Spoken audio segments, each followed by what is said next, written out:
Welcome, everyone. This is Just Ask Julia, where we share tips, trends, and insights and resources to help you transform your career and elevate your success. I am Julia Holian. I'm going to be leading today's session. If you are watching this live today, we will have a Q&A session after this presentation. So feel free to stay on and ask us questions about absolutely anything that's happening with you or for you in your career. And we're happy to help and answer those questions. If you're watching this as a recording, feel free to click the link in the description below and you'll be able to sign up for future Just Ask Julia sessions where you can also ask us questions live and also get notifications of new presentations. So let's go ahead and get started. So today we're going to talk about what can you do in the month of December. When I was thinking about this, so for many of you, you know that my background is I spent over 20 years as a recruiter, placing finance executives, mostly in the Bay Area. And there was always this commentary that I would hear from the candidates that I was talking with that December slows down. And I think what happens is there are certain times of year times of the year that things shift. I think in the summertime, I think things don't necessarily slow down, but they just take on kind of a different pace maybe, but hiring is still happening. In December, what I've noticed is that a lot of companies are looking to bring in temporary help to maybe wrap up the year end. They are trying to use up their budget, so maybe that is bringing in temporary help, or they are trying to fill positions kind of before the new year starts. A lot of budgets have been created and finalized. And so a lot of hiring is actually being talked about in December because if a company has on their budget that they want to hire somebody in Q1, they're not going to wait until January 2nd to post that job or even to start looking. They're starting to talk about it now. So there are certain things I want you to consider doing so that you are making the most out of this month.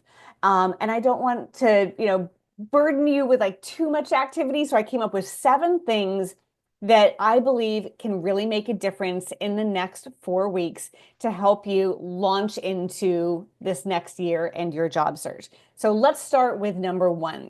Okay, so the first thing that I want you to focus on is just kind of doing a little bit of reflection and planning.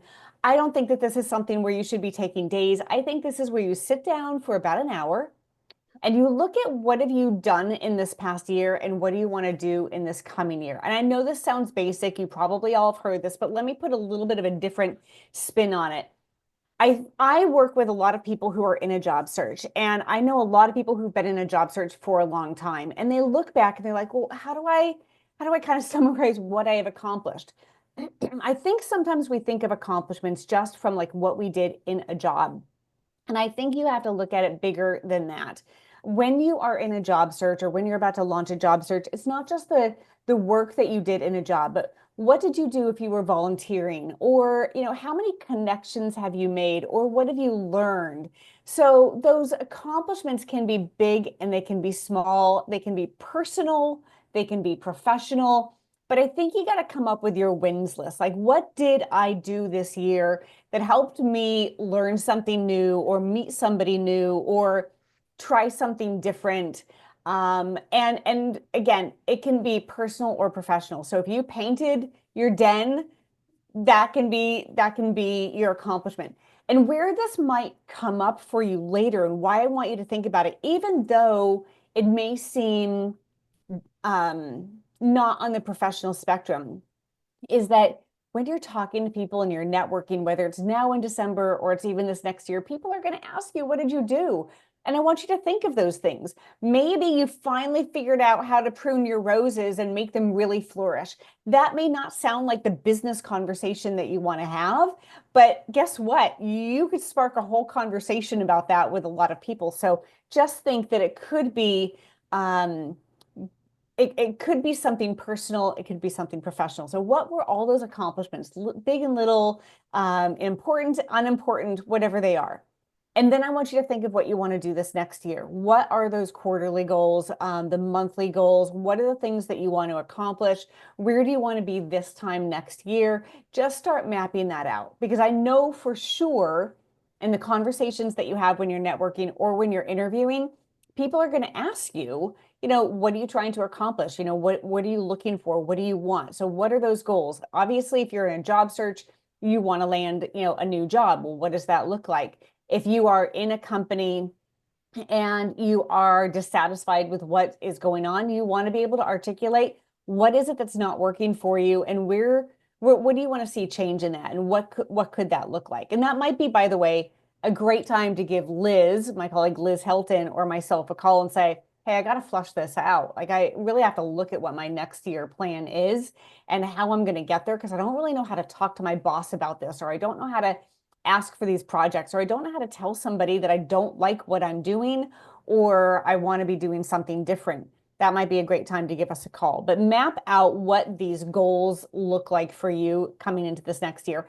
And you can change your goals. So some people get stuck when they're looking at their goals and they think, oh, I'm saying this, but now I'm 2 months into it and I don't like that anymore. It's okay. You can change your mind. You don't have to stick to just one thing, and not recraft something that's going to work better for you. So it is okay to change your mind throughout the year. Now, the next thing I want you to do, number 2, I want you to reconnect with people. This is one of the best times of year to do this. I look at December as one of the most amazing times to reach out and connect. And so I've kind of given you a little bit of a roadmap here. So I want you to, contact your former colleagues, supervisors, people that you've known. And I know if you're in a job search, you're like, I've already done that. What am I going to do? So we've mapped it out a bit here for you. So the first thing I want you to just think of, like, kind of rekindle some of those friendships, those relationships that you might have. Do a friendly check-in. I know that some people think I've already reached out to people, I don't want to reach out to them again. Guess what? It's the time of year to do that. This is like the time of year of good tidings. It's to thank people for what has happened, how maybe they've helped you throughout the year, to kind of offer help and good wishes for this new year. And even though you may have talked to them back in October or some other month in the year, I would do it again. Just don't worry, gosh, do you think that you're bugging them? Just reach out and say, hey, send them a little message, an email and a text message, a LinkedIn email, and say, hey, I know it's been a couple months since we last talked. Just wanted to check in. How's everything going? I'm looking at this time of year as a time to be grateful for what's happened. And I've been thinking about you, and I just wanted to check in. It's just warm, good vibes. And this is the time of year to do that. The other thing that you could focus on is trying to refresh your memory. And this is one of my favorite things. Everybody's trying to refresh their resume, right? You're trying to get things kind of locked in for this new year. You're trying to think of, like, okay, what do I want to do going forward? One of the things I think is really valuable is to reach back out to your former colleagues, your supervisors, and ask them questions about projects that you worked on or numbers that you need. So here's how this could look like. Contact maybe your past boss and say, hey, wanted to reach out to you. I'm revising my resume and I'm thinking back to the project that we worked on in 2022. And I don't have all the numbers on that, or I was trying to remember something about it, and ask them for that content or that context or that little bit of information that might help you out. Now, you might actually use that information, but part of what you're doing is just giving a reason to reconnect with them and get them talking, because that's how you leap into a conversation about, how are you? Where am I? What's going on? How can we help each other? So ask about projects, initiatives, anything that you had as a deliverable, the accomplishments that your team had. And you can always say, look, I'm just building out my resume, or I'm revising my LinkedIn profile, and I just feel like I'm missing a little bit of information. I'm wondering if you and I can jump on a call and we can just kind of refresh my memory of what happened then. Most people are 100% willing to help out with that. And it's going to be helpful for you because you can put on your resume, your LinkedIn, and you can certainly think of it as how you're going to tell your stories in an interview. And then don't hesitate to ask for support. Ask for them to give you a recommendation on LinkedIn. Ask them if they will be a reference for you in the future. Ask if they can make an introduction for you to somebody that you're trying to reach out to. You might see that on LinkedIn, they're connected to someone. I would ask for that kind of support. Um, Even if they don't for some reason respond, you're still kind of planting your name and your face back in their memory a bit because we know out of sight, out of mind happens all the time for all of us. You're just putting yourself out there a little bit to make sure they don't sort of forget that you're around. And then the last thing is ask for insights and advice. Ask them like, what are you seeing in the market right now? If you're talking to your former supervisor or somebody you're working with, say, I'm obviously actively in a job search and I'm just kind of wondering what's happening on the other side. Like what's happening in businesses? Is your team using LinkedIn to look for people? Are they searching? Are they using recruiters? Are they searching on their own? Like how are they finding people? Or what is your company seeing? Ask them for market trends. Ask them, who do you know that does this kind of work? Like who should I have on my radar in order to get certain types of information? And then one of my favorite questions to ask is, who do you use, meaning like a company, an agency, a consulting firm, when you need help with, and then whatever it is. Who do you use when you need to bring somebody in to just quickly fill a project? Like, is there an agency you go to? Is there a consulting firm? Like, what are the resources that you use? Because you want to find out who are the good recruiters out there that you might want to talk to. What are the agencies that are doing business with the companies that you know of? Um, where are companies going? Because you're continuously building up that list of, who do I need to know? Who do I have on my radar? So that gives you a bit of a roadmap for questions that you can ask.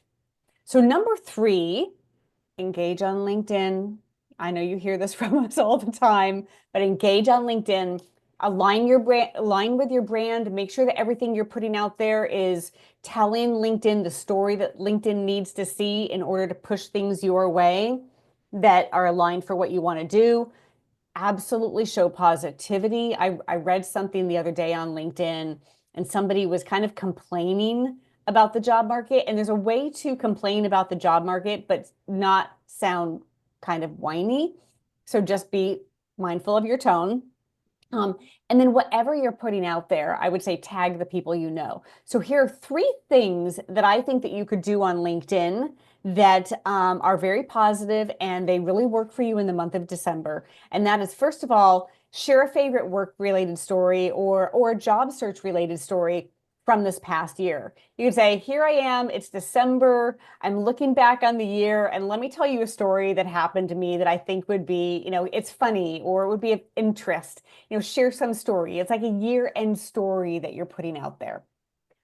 You could also just post a thank you and gratitude. Like you might say something like in a post, say, here we are, we're at the end of the year and a lot has happened this year. And I just have to feel grateful for X, for the people that I've had in my life, for the support that I've had from my colleagues and friends, for the opportunities to try these new things. Put something out there that's positive. And if you can weave something in about the work that you do, that's great. I don't think this has to be a long post, but you could certainly say, I'm really grateful that I got to take this class or I got to learn this thing, because that's going to help me, in my next role, doing whatever it is that you do. And then don't hesitate to even say, this is my plan. Put out almost like an intention and say, here we are, we're in December, coming to the end of the year. I'm grateful for things that have happened, but I'm really looking forward to 2025. My three goals in 2025 are to do this and this and this, and just put it out there. You don't have to put in a lot of explanation. You just want to put out there whatever it is that's going to be important for you. Number four, I want you to say yes. I know so many people right now who are saying no. I want you to say yes to holiday events. I want you to go to these holiday events and I want you to be the person that everybody kind of sees across the room or feels the energy when they meet you. So show up with cheer and festiveness. I went to an event last night. It was just a networking event, probably about 20 of us there. Most of us were in business suits. One of the women who was there was wearing this really fun red sweater. And then she had kind of a necklace that looked like Christmas tree ornaments. And it stood out. And I thought that's what I mean when I say show up with cheer and festiveness, and even be memorable. So I remember what she was wearing. I don't remember what anybody else was wearing except for myself and her. Be memorable. Wear the Santa hat. Wear the ugly Christmas sweater. Wear a tie that's got something goofy on it. Go do something. Go to these events, no matter how big, how small, go to them, be memorable, because that people will remember. Oh, that's the guy who was wearing this, or the woman who was wearing that. So show up that way. And remember, this is an opportunity to reconnect with people, meet new people, and make sure you're being curious. And we're going to talk a little bit about that on the next slide, but be curious when you meet people. You don't have to go to these and feel like you have to talk about yourself. I think that's where a lot of people feel anxious going to networking events, is because they feel like they have to talk about themselves and they don't really know what they're going to say. I would be prepared to talk about some of your goals. You know what? Well, my goal in this new year is I want to land a new job, or I want to get exposure to this type of work, or I want to take a class in this thing, or I want to do this other thing. Feel free to have that sort of, as sort of a entry point into what you're doing, but also go with questions that you can ask them. Be curious about what they're doing. Who are you? What are you doing? Where do you work? What are you doing for the holidays? Even ask some questions about, like, what's your funniest holiday sort of memory? Or do you have a great, holiday story? That happened last night in this networking group, and there were about 5 or 6 of us. And one person started to share a funny story that had happened to them in, sort of a December holiday story. And every one of us ended up sharing. And that's how we kind of got to know each other, and we laughed and we remembered each other. So think of the holiday events as things like that. You don't have to be on, you don't have to be talking about yourself. You can be curious about other people, or have a really good question that kind of gets, sort of like lightens the mood and gets everybody talking. And then, very importantly, follow up the next day, with anybody that you met and talked to. So one of the things I would always recommend is, when you get back to your car or whatever event that you're at, kind of write down the names of everybody that you saw. Go into LinkedIn, pull them up. If you're not connected, connect with them. And that's a great way to send them a message. You don't have to ask for business cards. A lot of people don't have business cards today, so that's hard to do that kind of follow-up, but LinkedIn has really facilitated this. So take advantage of that. And then set things up for January. So you could do this at these, holiday events, or you could do it as a follow-up. But I would say make the most out of reconnecting with people, or the people that you meet. Set up your coffee chats for January. If you can meet in person, I know that's a lot of work, but for those people who are not working right now, get out there. Get out there and try to meet in person, because that's when you actually build those relationships, and you're more memorable, and they get a lot stronger. But here are like 3 things that I would put with that. One, fill up your calendar with in-person or Zoom meetings. Make sure, I would say, try to have at least 3 a week in the month of January. Because think about that. That's going to give you what, like 15, 18, 21 or so different, meetings that you're going to have if you're in a job search. Like, get the momentum going in January. And then I said 3. I put on the page here 5. So 5 can be your goal. 3 is a minimum. But fill up your calendar so that you have a lot of people to talk to, get that momentum going. But very importantly, in each of these meetings, try to learn 3 new things about every person. So you go into it asking certain questions, but try to get to know 3 things. And they don't all have to be about work, and they don't all have to be about business. And it could even be like, you look at their LinkedIn page and you can see where they went to college, and you're like, did you grow up in that state? If any of you were on when we very first started today's call, I was talking to somebody and we started talking about the colleges that we went to, because we were all here in California. I didn't know that about 2 of those people, where they went to college, and I now know something. So for you, when you set up these coffee chats, you want to ideally meet in person. Try to maximize your time. At least, 5 a week would be ideal. Three is an absolute minimum, and then make sure with every conversation that you learn three things about people, and always offer to help. Always find out what's happening with them. And I'll give you kind of a sidebar story that's interesting to me. When I was a recruiter, and I would get a call from, like, say, a CFO or a controller or VP of finance, and I would go into their office and I would meet with them because they were trying to fill a position on their team. And I would, be taking the whole, all the requisition, data points, what they're looking for. So often there would be a point in that meeting where that executive would stand up, walk across the room, close their door, go back to their desk, open their drawer, pull out their resume, and hand it to me and say, I'm hiring for my team, but if you see an opportunity that looks good for me, let me know. And then I would launch into, well, let's talk about you. My point in that is that I didn't go into that meeting thinking that that person was going to ask me to help them. But so often that is what came about. And I think the same thing happens when you're having these coffee chats. Ask them, like, what do you want to do in 2025? How long do you think you're going to stay at this company? What's your kind of, like, big goal that you want? And are you going to be able to do it there? Ask them some questions. I'll bet you will find out that a lot of other people are looking to make a move, or they're trying to learn something, or they want to meet someone. And you might be a facilitator in that because you're networking like crazy. And some of the people who are working don't have that same kind of time. So make sure you're learning things about them because you might connect dots that you just did not expect to connect before. So number 6, sign up for classes. I know that people feel like they don't necessarily want to go back to school, but here's what we're hearing in the market right now. We are hearing that people who have been working for a long time are very accustomed to what they're learning in their companies and their jobs, but they're not going out and being students again. And so when you go into a job search, a lot of times you know what you know from the job that you were in, but you don't necessarily know different things like different software or even things that are happening out in the market, like AI. If you haven't taken an AI course, go take an AI course. One of the smartest things that you can do right now. And I've listed and I've hyperlinked these 4 different organizations. There's a lot of them out there, but these are kind of the top 4 that I hear of organizations where you can go and take sort of like online courses and at your own pace.